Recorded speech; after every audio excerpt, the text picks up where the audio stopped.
All right. Hello, my friends, and welcome to the Orange Butterfly Effect. Today, I'm thrilled to be here with the one and only Melissa Roberts. Melissa, welcome to the Orange Butterfly Effect. Thanks so much for having me, Michelle. Of course, thanks so much for being here. So, what I like to do is I'll try my very best to introduce you first based on what I know about you and what I've researched, and then you can fill in the gaps. Okay. So I always like to summarize the essence of the person that I'm interviewing. So I know we only met in person once, but I've done a lot of research on you. And even from that brief interaction, this is my summary statement first. Melissa is a lover of nature, life, and womanhood. So that's my first statement. And then I'll get into the details. I know you're the third generation owner of the Ski Shack and Music. You're the co founder of Wild Wellness NEPA. And I know you're hosting your third annual Wild Women NEPA Festival.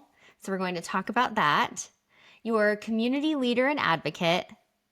Now fill in the rest.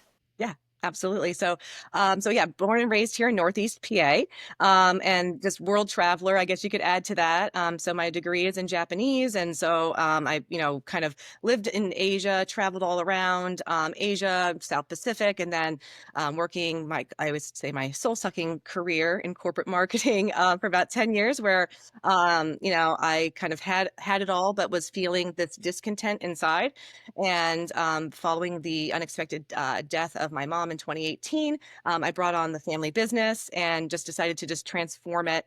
So yeah, lover of nature for sure, and then just transforming it into this like award-winning business. And you mentioned the nonprofit and the community that we have building around it. So yeah, it's and a mom. I guess we put add a mom to that too, right? Wife and mom of two young boys, aged 7 and 5, Oh, and so. wow. Busy.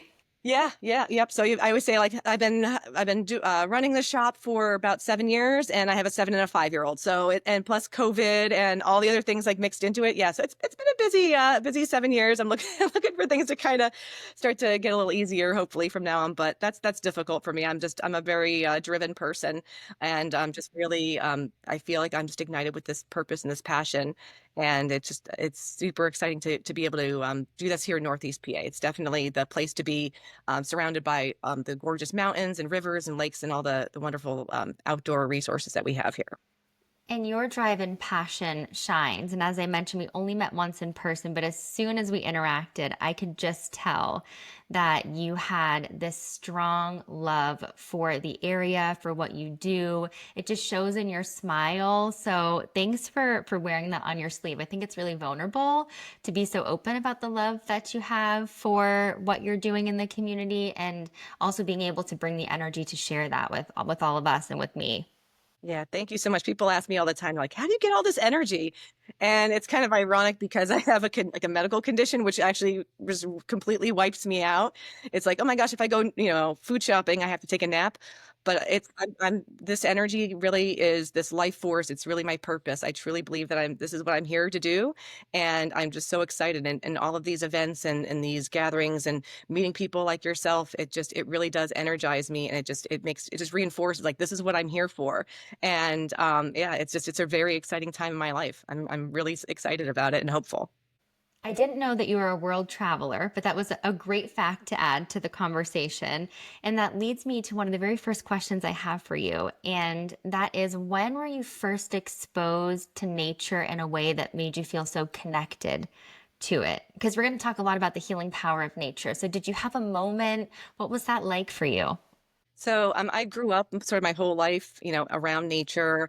If living here in Northeast PA, we using a little bit of our local dialect. I grew up, splashing around in the creek, if you will. Oh, I lived yes, in I Bear use that Creek. dialect as well. I also had a crick. Yes, yep, yep, the creek. Yes, not in my neck, but also just yeah, it ran through my backyard. But ironically, I lived in Bear Creek, so what makes sense of that. I played in the creek in Bear Creek, but I love that. Played in the creek in Bear Creek. Yes, that is very NEPA of you. Yes, absolutely. And and that was just one of my very first memories is just really spending time in the woods. And, a lot of it was by myself, because that was the time, back in the 90s, kids were a little bit less supervised. And I think there's some of that we sort of need to bring back a little bit is kids just having this free time in nature, being able to explore, to scrape their knees, to turn over rocks, to play with salamanders and, all of those good things. I think that it's really, really important. That's something that is really a cornerstone memory for me. It's memories of my mom teaching me how to make flower crowns and teaching me about birch bark and all these different things that now growing up, it's really special and something that I'm really trying to reinforce with my kids. And I'm sort of doing this relearning. So a lot of the events that I do now are plant identification. It's partnering with mushroom experts and nature experts, highlighting a lot of the resources that we have here in Northeast PA. Because as I mentioned, a lot of time I spent was alone, so no one was going and saying, "Oh, this is a hemlock, this is a spruce, this is an oak tree." I was like, "Oh, they're all trees. Those are grass. That's grass. That's a shrub." But now I'm really learning about not just the names, but also their medicinal and their edible uses, things like that. So it's really unlocking a whole new appreciation for not just what we have here, but what it can also do for us nutritionally, medicinally. There's a lot of healing here in Northeast PA. It's a very old sacred land. The Susquehanna River that runs through it is one of the oldest river systems in the entire world. So there's just having that history and having that access, I think is really special. That this is right in our backyard. A lot of areas, as you know, when you've lived in other places, you have to drive. Sometimes this isn't easily as accessible as it is here, and it's all around us. And I think that's why. I'm really here to try to celebrate that. So many people want to say there's nothing to do here in Northeast PA, but they're just go outside and look around, and there's so much. Whether it's plants, mushrooms, birds, trees, fishing, hunting, camping, mountain biking. There's so many different things that you can do to get outside. And my passion and I believe my purpose here is to try to connect people with that and help them find their what connects them to the outside and find that healing as well. That is so wonderful. And it's so great that you're celebrating and that you're a cheerleader for that philosophy. I know one of my favorite mantras is go outside and look up. And the problems that we have when we do that seem so much smaller when we realize that the universe is so vast in front of us. And I'm looking, and if you could see where I am right now, there are beautiful trees in my view outside of my window. And I intentionally placed my desk right here in my home so that I can always get a sight of that if there's a moment of weakness. And I think we all, and I'm speaking here, I'm assuming that we have a connection to nature in different ways, all of us. But I never really thought of it as healing until I was thinking about this conversation, although it always has been healing. So, when did you realize that there was this healing power of nature? Not that it makes us feel good or that we might be more creative or, all of those things that come up, but that it actually can be healing. Yeah, absolutely. So for me, I think the pivotal time came in 2020, February of 2020, right after the birth of my second son. I was diagnosed with postpartum depression. So that was a really difficult time in my life because it was right before COVID. And so all the things that normally kept me sane, if you will, right? My healthy coping mechanisms like yoga and group therapy and just being with other people, like all those things were just not available. And so I really had a difficult time doing talk therapy, trying nothing was working for me. And I had two young boys. Both of them have special needs. So my first son, he was having about 50 seizures a day when he was 7 months old. At the same time, my mom was dying of cancer. I was her caregiver. She passed in my home. Actually, she passed right here behind me. So she's with us. She's here. I'm sure, yes, her spirit is definitely with us. Yes. And then and then right over there, my other son was born just about 20 feet away. So there's just a really amazing like life force here in just this space. But it was a really difficult time dealing with all of that. My youngest was diagnosed with a Chiari malformation. He ended up needing invasive brain surgery when he was 4 months old. So there was all of this that I was dealing with, plus, learning the business, dealing with the medical complications of my children, throw in the pandemic, right? Like it was just a very difficult time. And so at that time, I had very limited ability to really get out of my house and do different things. And so what I had found, luckily, even talk about right outside your window, a mile outside of my window here is Francis Slocum State Park. Oh, beautiful. Hmm. I was dealing with a medical complication where I was unable to do a lot of the activities I really normally like to do.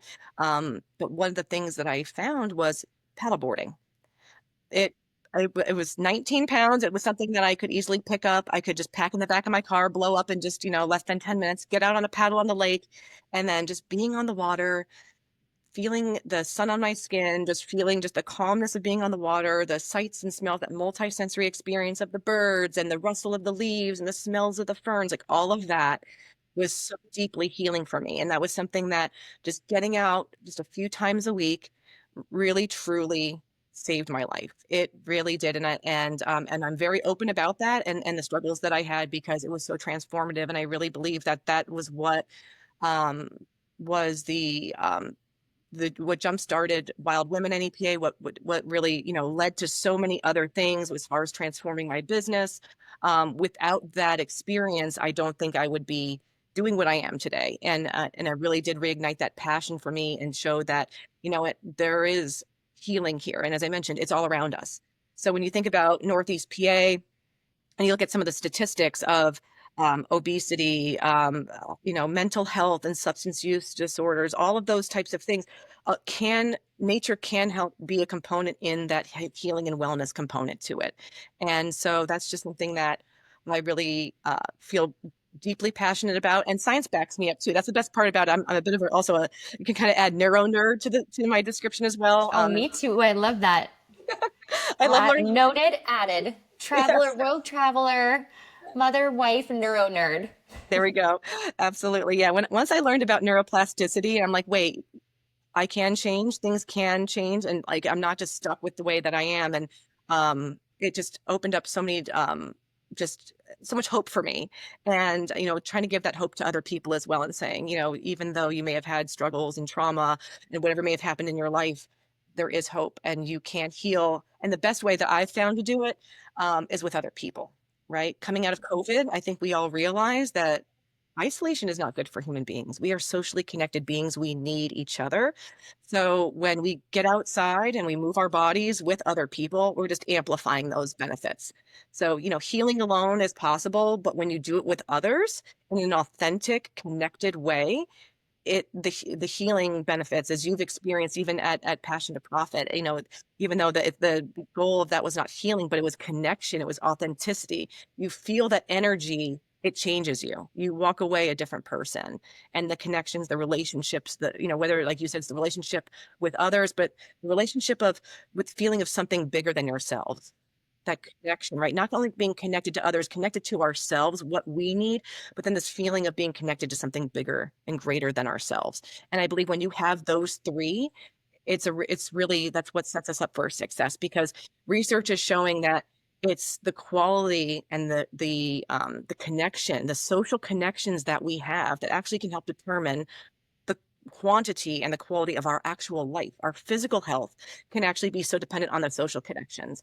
And so once I learned that, and me, the perfectionist in me is like, I want to live this long, I want to be as healthy as possible, I want all these things, and I was missing out on this really important part, in this quest for great, perfectionism, if you will, or, drive of entrepreneurship, or, being the best mother, or whatever it might be. It's realizing that you can't just do it all on your own. You need this connection, this community. You need other people and those relationships in your life. That's what really makes this life worth living. And so that's why a lot of the events and programming that we offer is just that. It's giving people a reason to get out of the house, to try something different, to meet other people.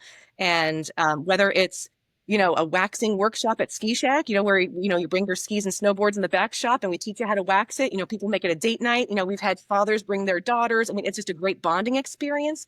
Or if it's at, Wild Women NEPA Festival and you're gathering with 1,000 other women and you're dancing and chanting and drumming outdoors, it could be anything in between. And that's where that's what I really feel is trying to be a place where we can offer those connections. You described that magic so beautifully. Yeah, yes to all of the above. And I'm not sure what research exactly you were referencing, but one of my favorite books is The Good Life. I'm not sure if you've read that, but it was a longitudinal study through Harvard. It's still going on. It was over 80 years of research. And they found that the number one predictor of a good life is our social connections and the relationships that we have with one another. So, and I know that's echoed in many different studies, but it can also be really difficult. Although we know that factually, I think there's still a lot of hesitation sometimes to say, okay, but I'm hesitant to try it. I'm hesitant to go out in nature with people and have this experience. What do you say to someone who might be in a situation like you were, or maybe feeling lonely for a multitude of different factors and just has that moment of pause before saying yes? Yeah, no, that's a great point because I feel that, especially now, more than ever. I just feel like people are just staying indoors, doom scrolling, whatever it might be. And that's where trying to make things really unique and different. And people are like, I've never tried that before. Let me try that, because talking about that neuroplasticity, right? When we try new things, it builds new neural connections in our brains. So we can change behaviors, we can change sort of getting out of that rut, if you will, and trying and getting out, trying new things, being around other people, that helps just boost your endorphins. It helps so many different things. So it really does make you feel better. I know just, when I was in the depths of my depression, what I realized what made me feel better was helping other people and being around other people. And then once I got out and I got out and I tried it, I was like, oh, wow, this actually isn't so bad. And actually, I feel really good. And maybe I should do this again. And I've had women come up to me after Wild Women and saying, you know what? I was in a really deep depression. I was in a bad place, but something just told me to put my hair in a messy bun and show up. And I didn't, I came by myself it was a transformative experience. And I just hearing this, it's just, it really is. It's amazing that people have just do it. That's what I tell you. Just, just do it. If you have that, just the inside of you saying just this little something gnawing at you saying, just try, just go, follow that, listen to that, honor that voice inside of you that says you deserve this, you need this. Because we can make a million excuses, myself included. I just posted that I went to Riverfront Yoga for the first time in Wilkes-Barre. Woo, how fun. Years, right? 16 years. I'm like, never went because I don't know, I made excuses. Oh, I'm up at 6:30 every morning. There's no excuse. It's not like I'm sleeping in. But I'm so glad that I did because I took the leap. I went and I was like, wow, this is amazing. And just being surrounded by that amazing energy, by all those people, seeing friends, running into people. It was such a soul nourishing experience. I'm like, wow, who's coming with me next week? So, I myself am guilty of it, right? I always say I'm a very adventurous person. I've traveled the world, right? Um, I've packed my kids in a minivan and drove down to Florida 19 hours each way, twice, right? But 2 years ago was the first time I ever went to Lake Wallenpaupack, which is like an hour away from me. Lived here most of my life, but that's too far. And I realized that here in Northeast PA, especially, is we have this Lackawanna-Luzerne County divide. And I have my good friend, I just went to her house yesterday in Oliphant, and we joke around. She's like, I don't know anything past the airport. And I'm like, I don't know anything past, like Montage. It's kind of a joke because even though it's 30, 45 minutes, we make these excuses, right? Oh, there's traffic. Oh, I don't know. But doing that thing, right? Going there, trying something new, that just lights up your brain. It creates those new neural connections, which I tell people, especially later on in life, that's super important for, preventing dementia. There's so many benefits to it. So my goal and what I try to do, especially because I live in Luzerne County, but my business is in Lackawanna County. And so I try to kind of have events in both counties and show people, hey, come on up here. Try it. It's not so bad. Or, hey, come on down here. And, cross that county line. it's not so bad. And I try to do that purposefully where, for example, this Tuesday, I'm going to be at Merle Sarnosky Park doing a water safety event with Lackawanna County Parks that I'm doing the month of July. But then Wednesday night, I'm doing a full moon owl prowl here in Luzerne County at Lehman Sanctuary. So it's kind of, trying to show people and highlight these amazing spaces that you would otherwise not try. Um, and we know we're not going to be successful on the first try, but I'm hoping that people start to see like, hey, you know what? Just that consistently putting ourselves out there, being vulnerable, right? Just maybe 2 people show up, maybe 20 people show up. That's great. But giving people that opportunity, holding that space for people to just try. And I encourage you, if you haven't tried it, do it. And I love the saying, do the dang thing, because if we just say yes once, it makes the second time so much easier and natural. And then we say yes again and again and again and again.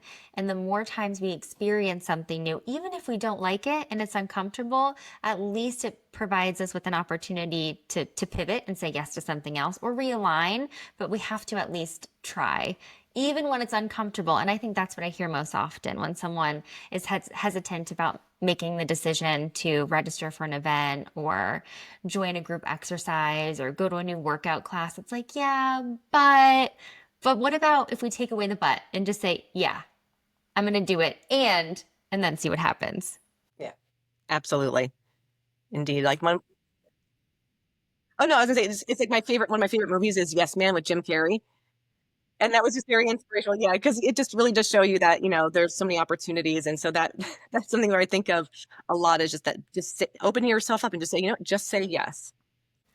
And I know, so you are the third generation owner of the ski shack, which goes along with this saying yes because you decided to take over the business, right? You said after your mother passed away, that's when you made that decision.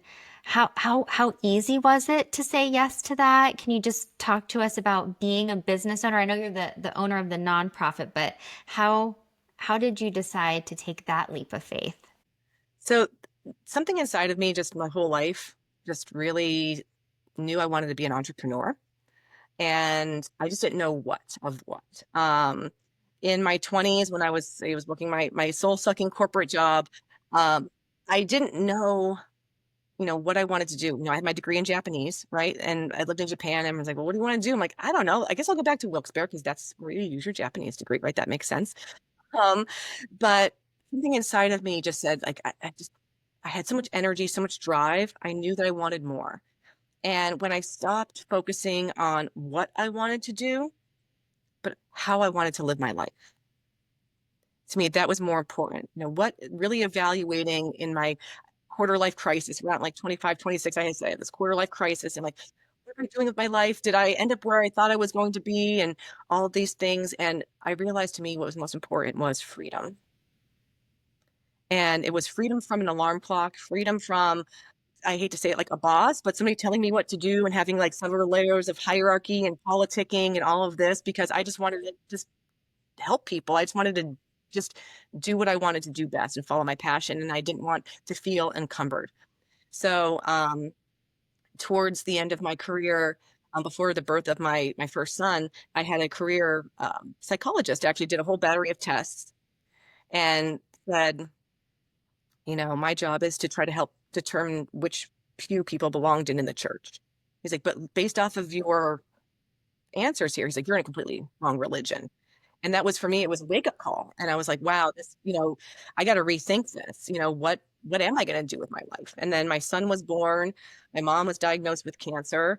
It was just all of this stuff at once and trying to evaluate, okay, what am I going to do? And then that freedom, right, became more and more important, that freedom, that flexibility, having a young child at home. And limited childcare options and all of that it really became it was a tough decision. I wasn't sure what to do, but I knew that I loved the outdoors. I got married on my snowboard. It was something that I truly felt passionate about. So it just sort of felt like, you know what, I think this is something to try. My whole life, I felt this pull, and I think this could give me that flexibility. This could give me that freedom I'm looking for. This gives me sort of that ability to have that ownership, and every ounce that I put into this is mine.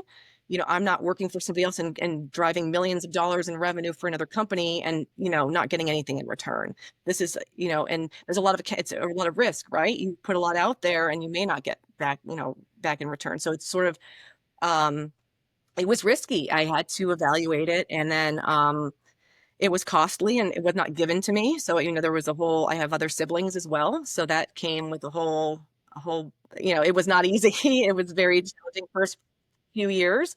But then 2020 came around, COVID, and it really changed a lot, especially in the outdoor space. Um, People, really got a resurgence and an appreciation for the outdoors. People were going outdoors more than ever. And that was really, as I mentioned, some of my personal struggles at that time. And, really being able to use that as an opportunity to pivot and saying, hey, you know what, here's what I'm really passionate about. And it's not selling stuff. My mom would always say, we don't sell products, we sell customer service. But I say, it's about the customer experience. It's about people being out to be able to experience nature. And so I realized not everybody's a skier. Not everybody, it's an expensive sport. Some people just, physically aren't able to. Some people just don't like winter. So being able to reach more people in this way, offering guided hikes, paddleboarding, kayaks, all those types of things really enables us to build a community. And that's really what I'm trying to do. It's not a business, it's a brand. And I'm really trying to build the community around it and really having a supportive outdoor community around it. And I really want Ski Shack to be the place where people want to hang out and they want to talk to people who truly love being outside, who can tell you where, where the trails, the best hiking trails are in the area. They can tell you where to put your kayak in the water. They can also tell you what their favorite, trails to ski up at Montage or any of the local mountains are. So that's really what I'm trying to build with Ski Shack. And that's where it's really driving me now, because it's more than just a store. It's the passion of the outdoors and the community that we're building behind it. And it's been really fantastic because we've been able to win a lot of awards as well. We won Small Business of the Year in 2023 and Product and Service Excellence in 2024 through Scranton Chamber. So really, that to me just it shows that all the hard work and everything that I've put into this, it's really showing, and I'm so immensely excited for what's to come and what this is really turning into. So I can't wait. And I know you mentioned support as you were describing the why behind Ski Shack and the way that you've transitioned and are now, well, it seems like it was always focused on customer service and people, but you're taking it to the next level. So with that in mind, have you been supported by the community as a woman-owned business? What has it been like for you? It's interesting. The support of the community has been really phenomenal. It's amazing to see the people that are coming out. As I said, as we're broadening our reach with different and various year-round activities, we're able to reach a lot of people more than we were before. Um, I'd like to say, and there's a bit of a saying that you'd be surprised when you start your own business, who doesn't support you. And, sometimes like your family and your friends are the ones that don't support you, but yet your strangers do. And so, unfortunately, that's been kind of the case in my scenario. But I'm so incredibly grateful for the community that I'm building and the support. And a lot of that has come out of Wild Women, Wild Wellness. A lot of the people that I've met have been this community that I've been able to cultivate. And people see the mission, they see what we're trying to build, and it's about building, I think, the support systems that sometimes we're not so fortunate to have. As I mentioned, my mom passed. My husband is from Alabama, so all of his family is down south. So we're very limited with support here. So I've just been building that out over the years, which has been really humbling. I think as somebody, you try to always, like I said earlier, trying to do everything on your own, and realizing and having that vulnerability and that humility of like, you know what, I need help. Whether it's in my professional business, right? You can't do everything on your own as an entrepreneur. Get to a point where as you're scaling your business, you can't do everything. Like you can't answer every email, you can't ship out every package. You physically can't. So you really depend on a team of people. And my job as leader and CEO is really to have that vision and to have that story and our why, who we serve and where we're going as a company. And then the people that are around us that really believe in that mission and support are phenomenal. We have my employees are like the best. They've been with me for many, many years, and they are just phenomenal. And they believe in my crazy, thoughts and ideas. And when I'm like, hey guys, we're going to be going all year round, they're like, what? But you see 1,000 people show up at Wild Women, they're like, oh my gosh, what are you doing, Melissa? And I'm like, I don't know. So it's phenomenal, the support that I've had of my team, and then I said of the community, especially the women's community has been absolutely phenomenal. Um, and I'm absolutely immensely grateful for that because yeah, like I said, you can't do it all. And as much as we want to try, as much as we're told that false narrative of, you could do it all in 6-inch stilettos and it's possible. It's really not. And as I'm getting to a point with, like I said, with my business, but then also just personally and professionally, like this is where, we need that. We talked about all the benefits too of it. So it's to me, it's coming to a really exciting time in my life where I just feel like I'm just very supportive by the right people, by and building the community that I want. Like I have this whole theory, like, don't just sit back and say, oh, I wish somebody would do this, right? Gosh, it'd be great if someone could do this. I'm like, well, no, I'm going to do it. When I came back from Florida and I was like, oh, wow, I love paddleboarding. Like, where are the paddleboarding classes around here? Where, what? No, okay, well, I'll start doing them. I'll pay, I'll get the insurance and I'll start, I'll buy the equipment and started doing paddleboarding classes. Same thing with Wild Women. I was just like, I'm just drawn. Like, something is telling me to bring women together in nature. I don't know what this feeling is, this intuition that I have. And it's just when I follow that intuition, when I just build things and do events and put myself out there in ways that I'm looking for myself, I find that other people show up too and saying, hey, you know what? I'm looking for that as well. And that has been really validating. Did you notice? I know you mentioned this false or real divide between Lackawanna and Luzerne County, and that you are creating pockets amongst both and hosting events and creating community. But with Ski Shack and Wild Wellness, do you find that your community is crossing over naturally with your business and your nonprofit? What has that been like? Yeah, and that's been, I think, one of the most exciting things because sort of the order in which they all happened was kind of not linear. So there was Ski Shack, and then, okay, seasonal ski shop. Okay, now we're year round and we're doing some events now. And then there's this Wild Women Festival. And then I was like, what am I doing here? And it was all over the place. And then in May of 2024 was when I founded Wild Wellness NEPA. So we're a fund of the Luzerne Foundation. So it's just a great way for me to kind of dip my toe into the nonprofit world because, of all the other things I'm doing, right? So this is just a great way for me to just to learn about it. And then also, it was really, I think, the key that unlocked everything. It was really the keystone that kind of connected everything. Like, oh, this is what really makes sense because we have Ski Shack, which is really our mission is to make the outdoors accessible for everyone. We do that through our nonprofit fund, Wild Wellness NEPA, which we strive to eliminate any barriers. So that way we can really make the outdoors accessible for everyone, regardless of age, income, or ability. This past winter, we partnered with the NEPA Youth Shelter. We sponsored 8 at-risk teens from inner city Scranton. We paid for their transportation, their lift tickets.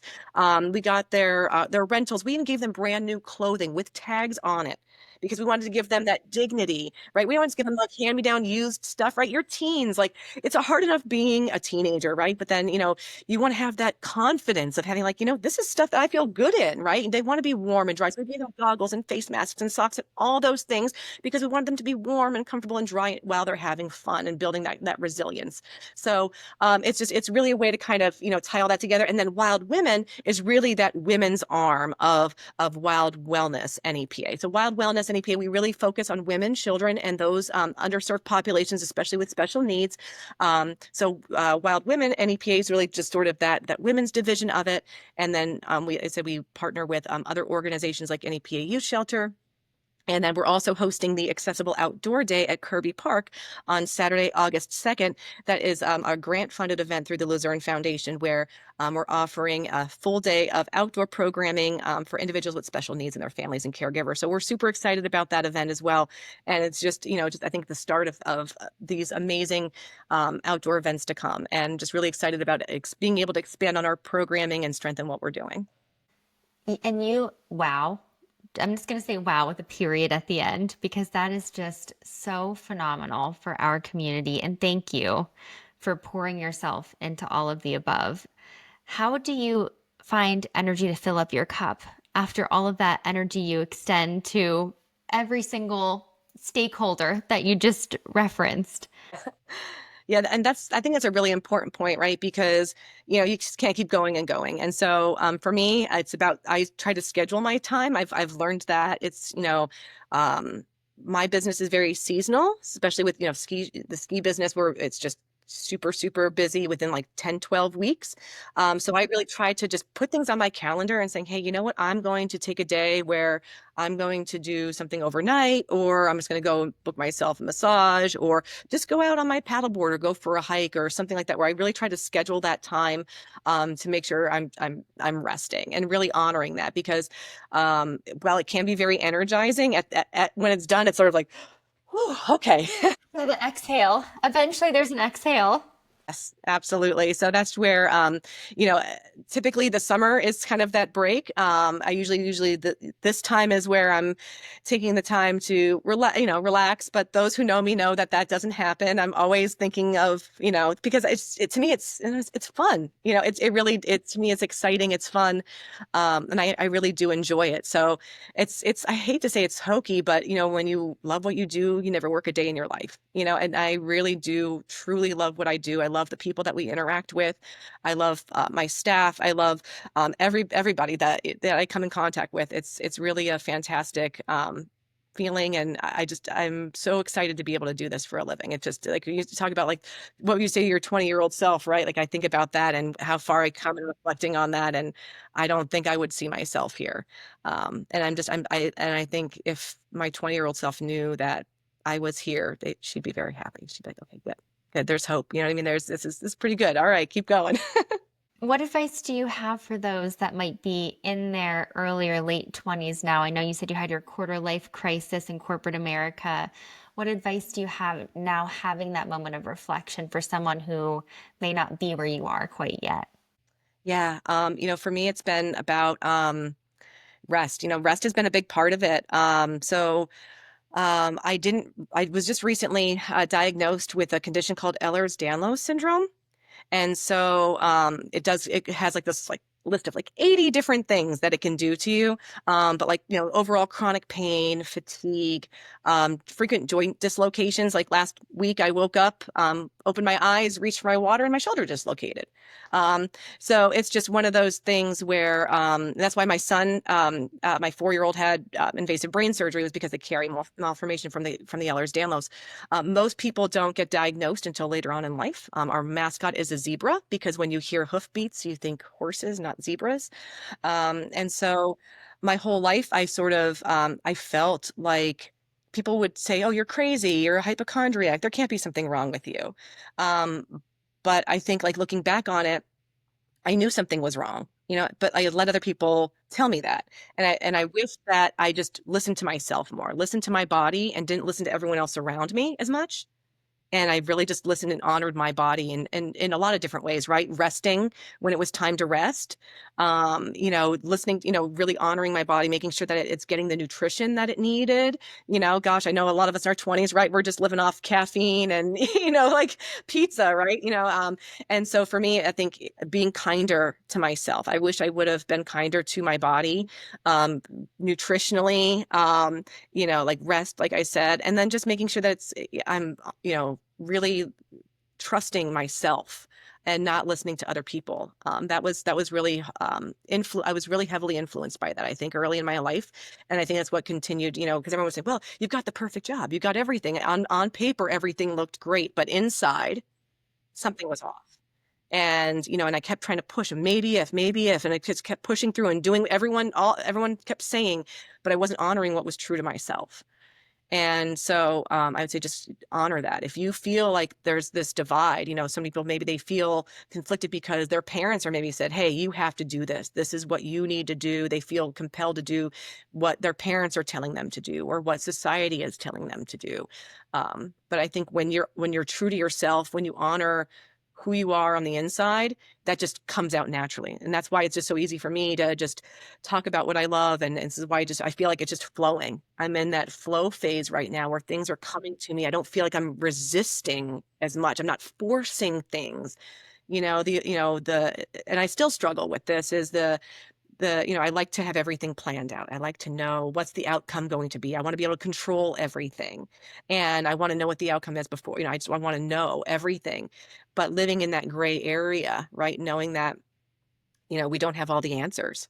But as long as we are true to ourselves and our values along the way, you can't go wrong.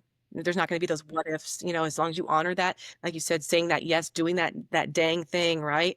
That was something that I'm actually very proud of. I think early in my 20s, just saying, hey, you know what? I'm going to teach myself Japanese at 15, and hey, I'm gonna go live over there, and just doing things I just kind of felt drawn to. I mean, heck, that's how I met you.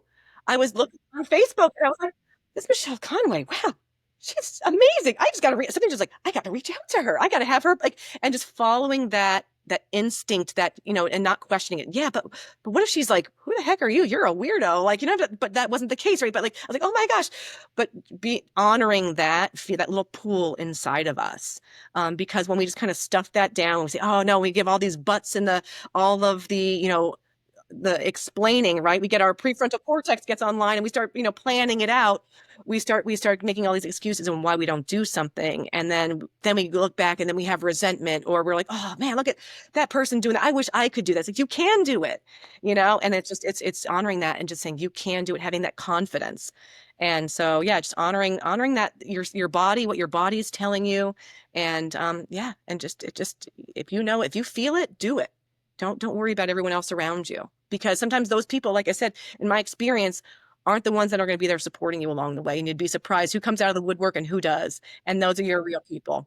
And that's when and so don't worry about what's here now, having that hope of what could be, and you can build it. It will, it's really amazing what we're able to accomplish. And I say it's hokey with my kids 5 and 7 now. I'm like, my son asked me the other day, he's like, oh, can I be an airplane pilot? I'm like, sure, babe, you can do whatever you want.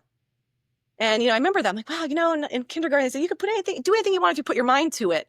But along the way, we get all these told you can't, oh, you're not enough. Oh, you can't do that. You don't belong here. All these things that we get told, and we just think like, oh no, and you shrink, right? And then here I am, like the butterfly, right? We're coming out of the cocoon, right? Like, and for me was so transformational. I don't know if I even mentioned this to you, how important the butterfly actually was. I'm like rambling, sorry. No, I am vibrating. I love everything that you're saying. But let me first tell you your advice is extremely grounding. I think if someone's listening right now and they're in their 20s, self-awareness is key. That's what I found in my 20s. Once I got to know who I was and actually spent the intentional time doing so, a lot of that time in nature, it was transformational because then I had an anchor. I'm my own anchor. And it sounds like you and I are very similar in that way. And when I have intuition or a gut feeling, I don't question it. There's no question because I know myself, I know who I am, and I respect and appreciate her. Therefore, I'm going to make a decision that is respectful and gives her grace, right? So I thank you for sharing that advice. It was not a ramble whatsoever. I think it was a flow, and I could tell that you are in that flow state in the way that you're living. So I really appreciate that. But now you have to tell me about the butterfly because you haven't. Yeah. So that was the other thing when I had started reading about you and I saw about the orange butterfly effect. The butterfly was so absolutely transformational to me. I don't know, like I have like butterflies like all around my office. Like I have like just butterflies. It's like randomly all in my office, right? And so when I was going through that really dark time with postpartum depression in the summer of 2020, I was actually just looking through the pictures recently. I started seeing butterflies everywhere.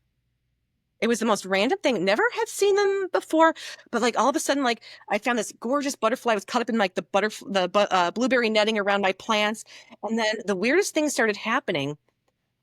My whole front of my house was covered in cocoons, hanging off the siding, off the trees, covered in cocoons.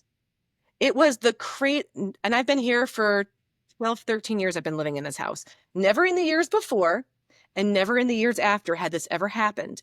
I even have a video I would find them like on my coffee cup.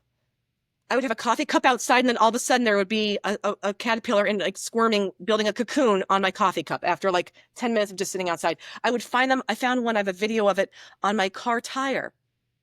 Like they were everywhere. And I'm like, oh boy. Yes, and well, this is before so I didn't have my spiritual awakening yet. So this was like all kind of leading up to this.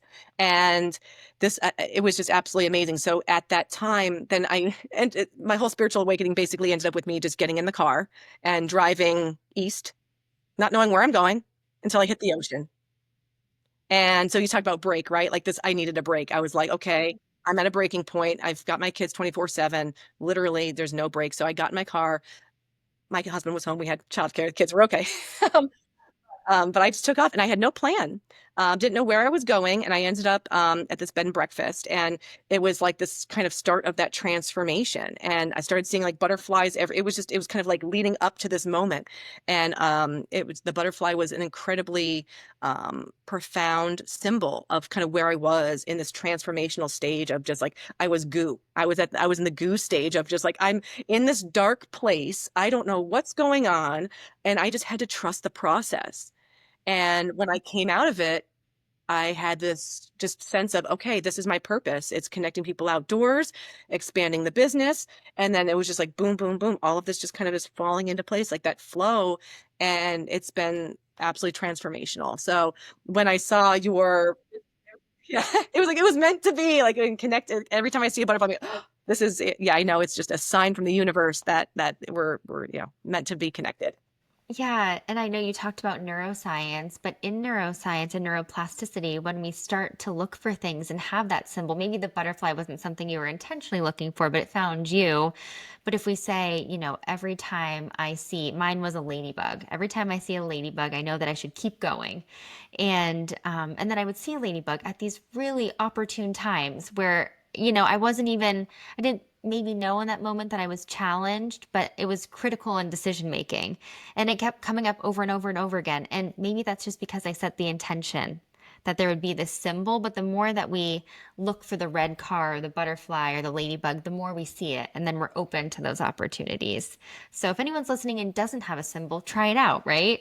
Absolutely. I definitely agree. The universe speaks to us in birds and bugs. Yes. And all the things in between, but definitely pick a bird, pick a bug.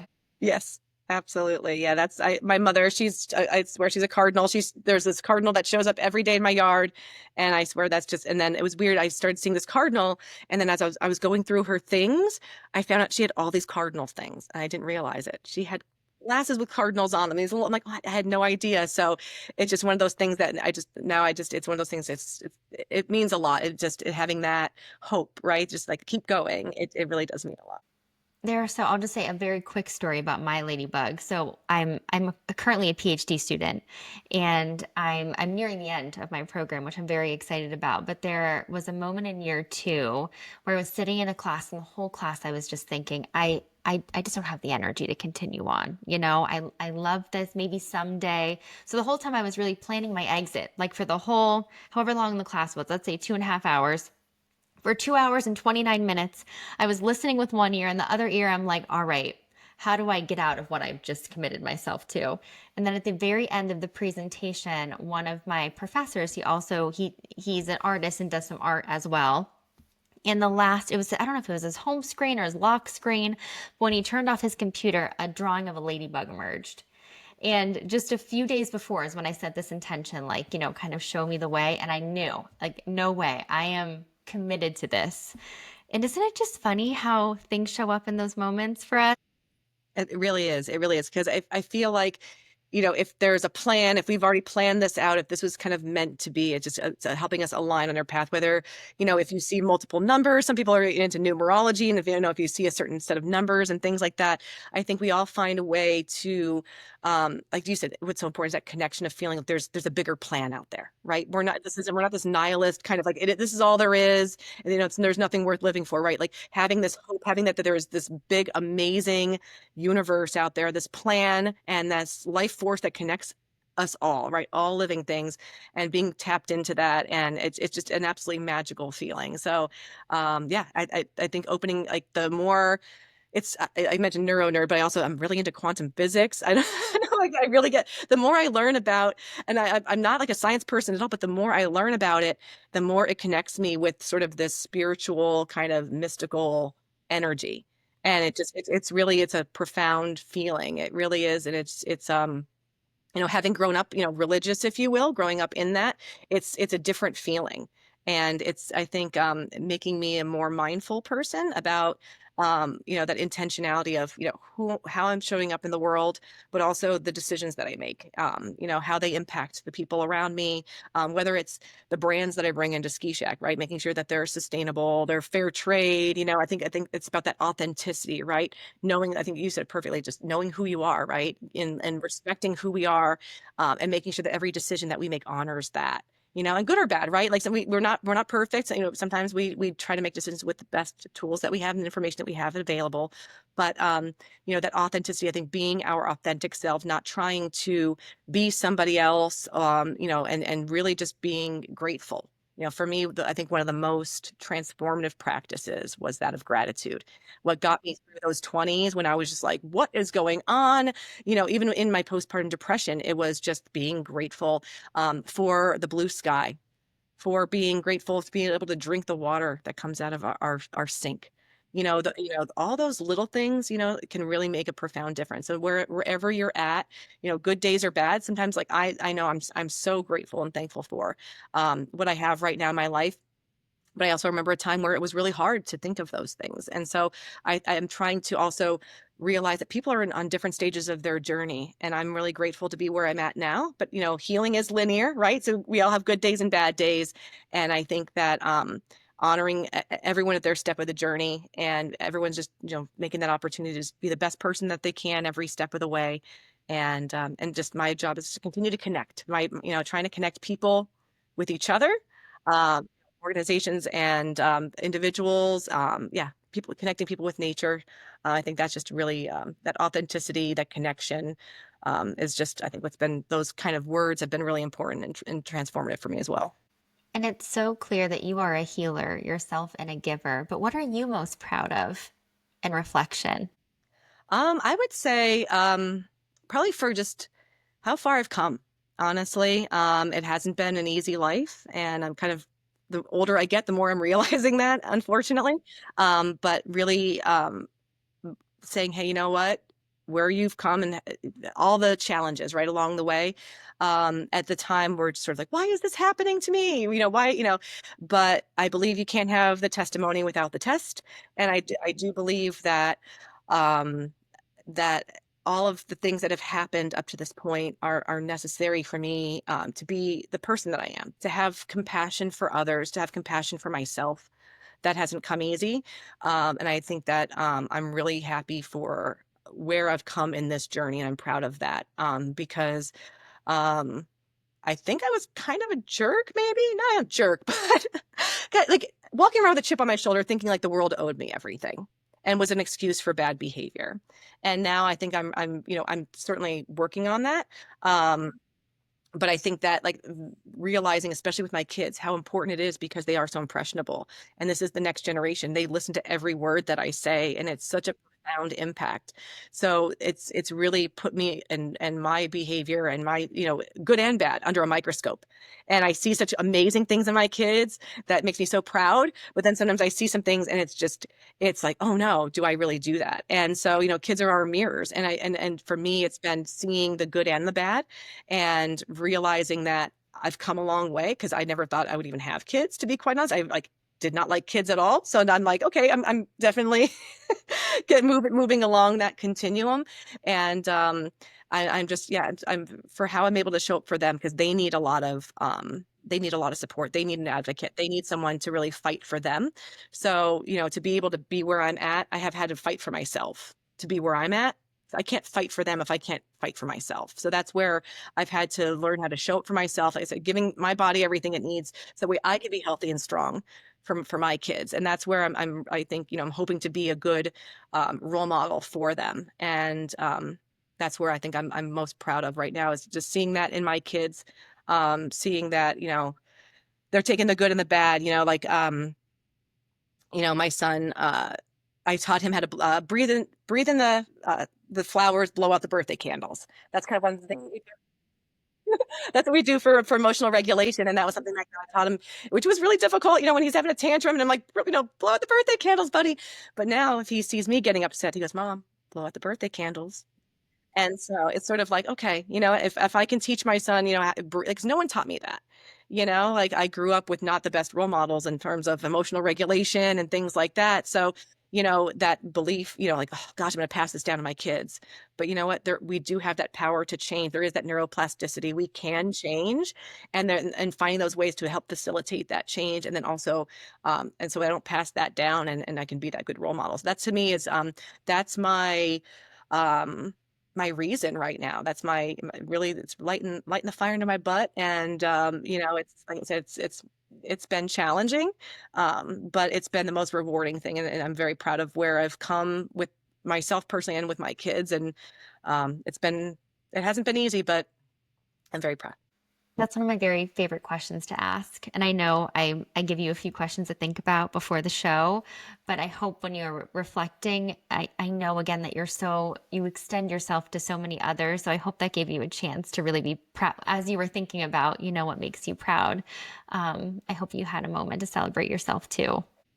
Yeah. Yeah, absolutely. Yeah. It's amazing to think of, um, just the amount of women, and just people in general that we've been able to reach out and touch and, make a difference. It's really is, the community is fantastic. So there's definitely a lot to be proud of for sure. And I have one final question for you. And then of course, if there's anything else that you want to share, but I'm really focused on the ripple effect that we have in our communities. Of course, the butterfly effect. So, my question for you is what have you seen or done, big or small, in northeastern Pennsylvania that has had a ripple effect? I would say the biggest one is probably Wild Women. It really is, quite amazing to see the amount of women who have said about the personal, changes in their lives, but also just seeing how many women-owned businesses. I know my friend Danielle Bennett of Connected Fun Girl Wellness, she said that Wild Women was what started it all for her. This was, how she kicked off her business. She's doing such amazing wonderful things. She's written multiple books. She does amazing events throughout the area. I'm just so tremendously impressed by seeing what she's done, what so many other women have done, finding that confidence.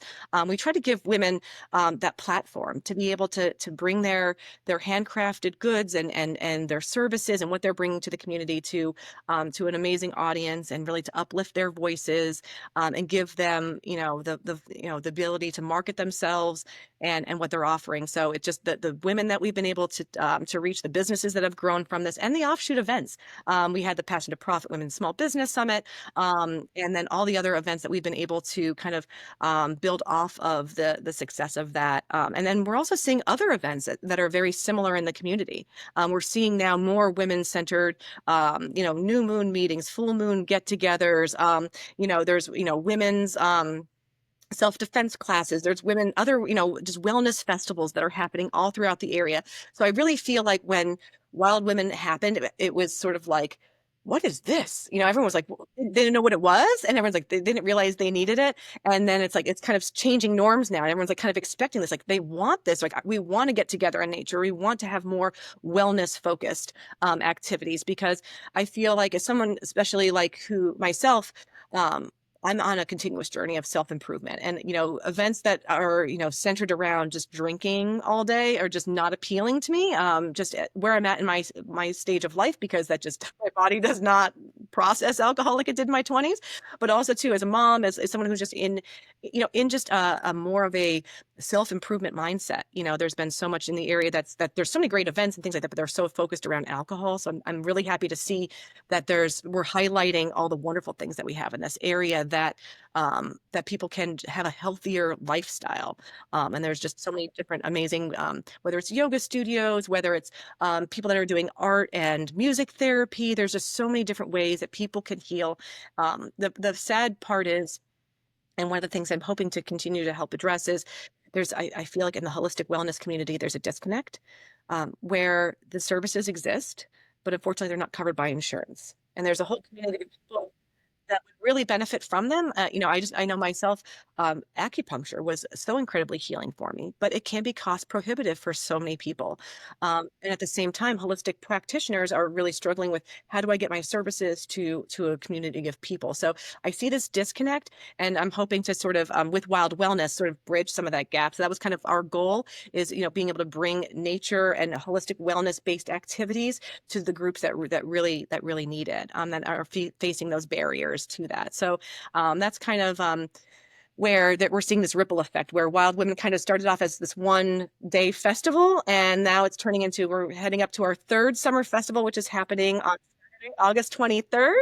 Super excited you're going to be there. And yeah, it's gonna be an absolutely amazing day, and just all the other events and what Wild Wellness and what we've been able to do. A portion of all proceeds from Wild Women Festival will go towards Wild Wellness. We're gonna have some fundraising there as well, really to help continue to strengthen and expand the programming that we're offering year round there. And maybe if someone's listening and wants to take that first opportunity to say yes and make the decision to come on the 23rd, is registration still open? Where can they find you or the event? Oh, absolutely. So you can go onto our website at wildwomennepa.com. And on there, we have all the information about the event. So it's $45 for ages 18 and over. Tweens age 13 and 17 is $20. And then ages 12 and under are free. So it is for women, and you can bring your kiddos along if needed. We've got 2 playgrounds and a full day of kids programming. Tickets are available on our website in advance, and then they will be available at the gate, but the prices do go up. So you definitely want to save by buying those in advance, and you get access to over 40 different workshops. We've got an amazing lineup this year: yoga, meditation, foraging. We've got dance, we've got self-defense, we've got drumming. Oh my, it's absolutely amazing. I'm super excited for it. It's going to be an amazing, life-changing day.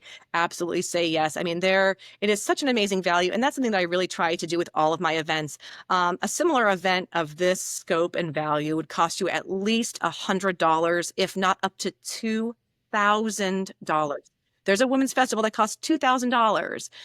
Not people, I don't know many people who can afford it. If you can, that's fantastic. But I really truly believe in offering an amazing value to really allow the healing benefits of nature and these amazing workshops to be accessible to as many people as possible.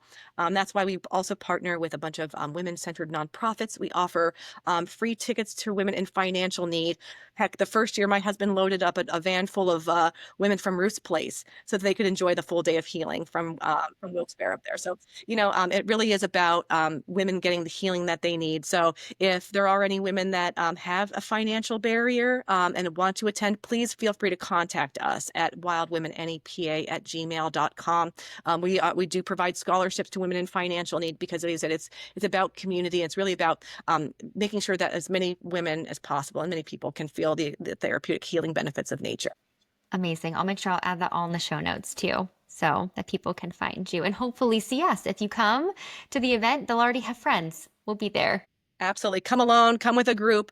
It really is a fantastic day. The energy is phenomenal. And Lazy Brook Park is absolutely gorgeous. You've got the mountains, the trees, the creek that runs through. It is just an absolutely healing place. If you've never been, it definitely is a place to check out for sure. Oh, that's so great. Okay. Can't wait for that. Now, my final question is, what is one thing that brings you joy? You just have to choose one.